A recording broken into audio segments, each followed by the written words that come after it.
So one of the reasons why our industry is so tough is that just when you sort of figured it out, the rules change again. So I'll give you a simple example.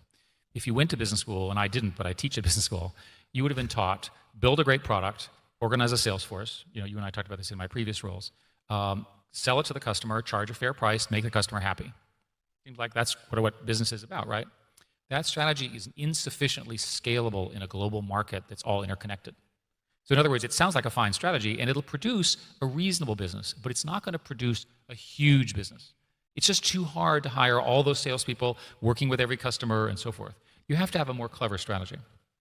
So I can give you examples, but all of the really big companies have invented a new way to access information or a new way to do something that didn't require that full cycle and all the time that is required.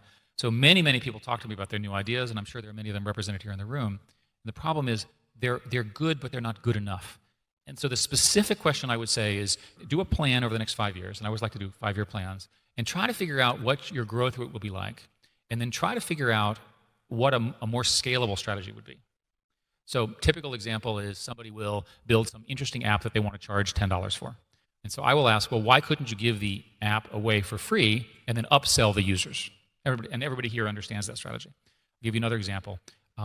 I'm quite convinced I know what the platforms will look like in 5 years. I can't tell you what the great companies will be like, but I'll describe it that 5 years ago I said publicly that the future will be apps that are on smartphones that use Google Maps, GPS, and do something useful.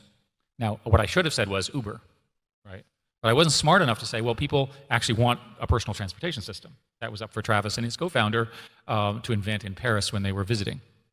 So what do I think 5 years from now we'll be talking about? I think we'll be talking about systems that use Android and iOS, fast networks, powerful machine learning, but they're going to do something else. They're going to use the crowd to learn something. I'll give you a trivial example.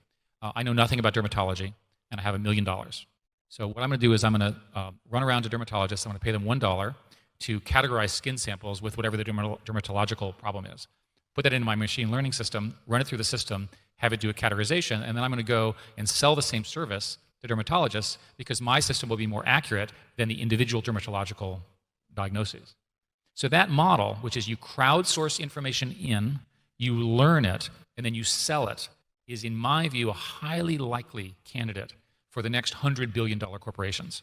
I'm not suggesting it would be Alphabet or Uber or Facebook, but if I were starting a company, I'd start with that premise today. How can I use this concept of scalability and get my users to teach me?